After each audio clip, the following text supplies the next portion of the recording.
पीले दांत वाली बहू। रंजना कभी ब्रश नहीं करती थी। उसे कितनी बार उसके माँ बाप ने डांटा, लेकिन उसका कोई असर उस पर होता ही नहीं था, जिस कारण से उसके दांत पीले पीले हो जाते हैं। शादी के बाद।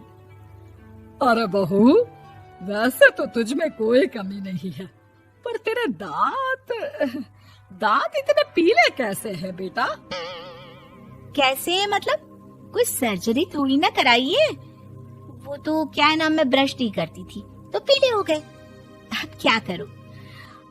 आप कहें तो लाल करवा लूं या फिर काले? यार ये क्या है, क्यों माँ से लड़ रही हो? लड़ रही हूँ? अरे मैं लड़ रही हूँ या ये बोल रही है कि दांत पीले हैं, पीले।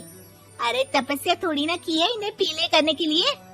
बकायदा ब्रश नहीं किया है 20 साल तक, तब जाकर।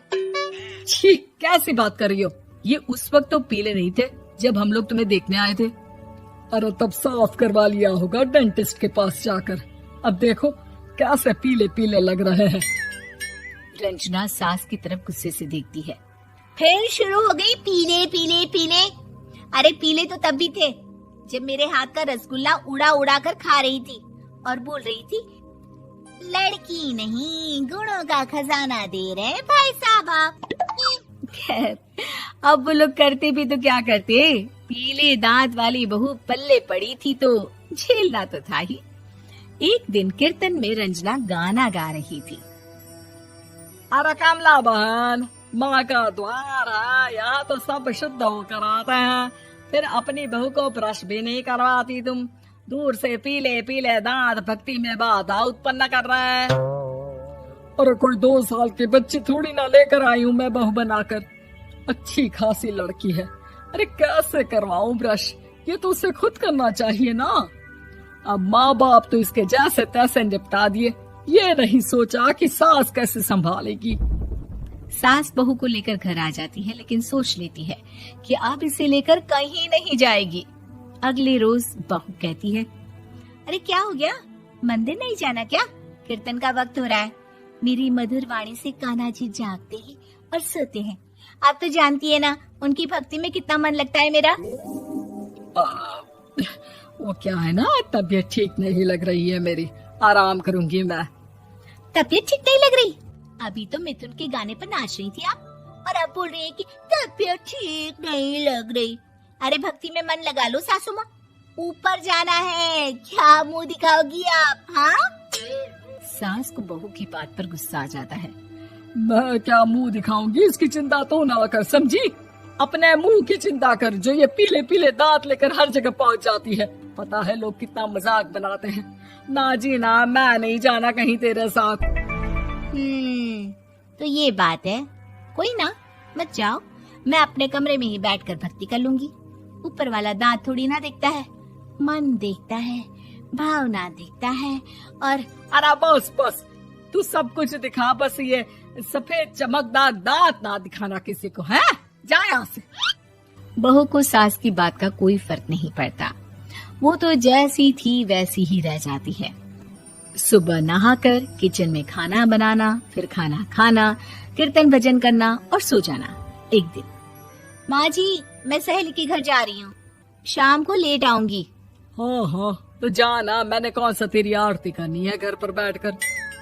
रंजना सहेली के घर जाती है, जहाँ वो पार्टी में जाने की तैयारी कर रही होती है। अरे शिखा, कहाँ जाने की तैयारी कर रही है? मैं गलत वक्त पर आ गई क्या? अरे नहीं यार, उल्टा सही वक्त पर आई है। मैंने ये साड़ी और ज्वेलरी निकाली है यार, शाम को इनके ऑफिस की एक पार्टी में जाना है। बताना कैसा लग रहा है ये सब? नहीं यार, इस ड्रेस के साथ तो वो वाली ज्वेलरी अच्छी लगेगी। हाँ हाँ सही बोल रही है, मैंने ध्यान ही नहीं दिया। वैसे तो हमेशा से मस्त फैशन सेंस रखती है। तो बड़ा जाती होगी ना पति के साथ पार्टी में। रंजना कुछ नहीं बोलती, बस सोचती है कि यार काश ये बात सही हो जाती, पर मैं क्यों नहीं जाती पार्टी में? क्या इन लोगों की कोई पार्टी होती नहीं होगी? रंजना घर आती है और रात में पति से सवाल करती है, एक बात बताइए, आप मुझे किसी पार्टी में क्यों नहीं ले जाते? क्या आपके यहाँ ऑफिस में पार्टी नहीं होती? पति बेचारा क्या कहता कि दांत पीले हैं तुम्हारे इसलिए। अरे कोई पार्टी होती नहीं हम लोगों के ऑफिस में, तो कहाँ से लेकर जाऊं? और मार्केट, मॉल, कहीं वीकेंड घूमना, कहीं तो। अरे यार सारे हफ्ते में एक छुट्टी मिलती है, तो सोचता हूँ कि आराम ही कर लूं। क्यों? रंजना मन मार के रह जाती है। पहले कभी सास के साथ मंदिर जाया करती थी, लेकिन वो भी सास ने ले जाना बंद कर दिया। घर बैठी बैठी रंजना बोर हो जाती है।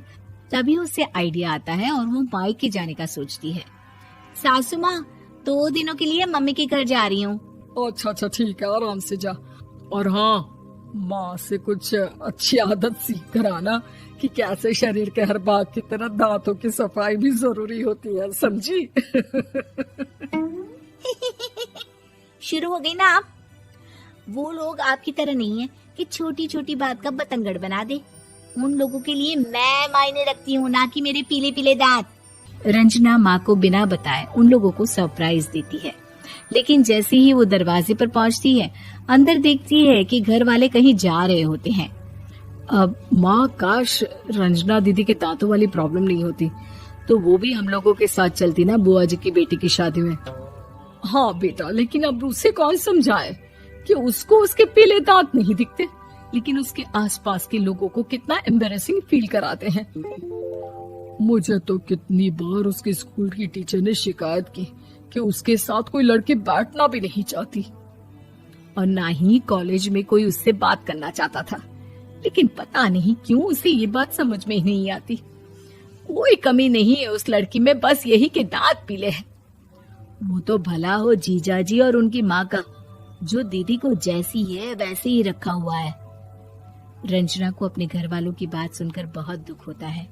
वो सोचती है कि वो क्या करे, लेकिन फिर वो सीधा डेंटिस्ट के पास जाती है, अपने दांत चमकाती है और कसम खाती है कि वो रोज ब्रश करेगी। अरे क्या हो गया? तुम तो 2 दिनों के लिए गई थी ना। पर कोई ना, अच्छा है, चलो आ गई तो। रंजना सास के सामने आकर खड़ी हो जाती है और पूरी स्माइल करती है, उसके चमकदार दांतों को दिखाती हुई। हैं? चले मंदिर। माँ, मुझे माफ कर दीजिए, मैंने आप लोगों को बहुत एम्बैरेसिंग फील करवाया। मैं आज से रोज ब्रश करूंगी।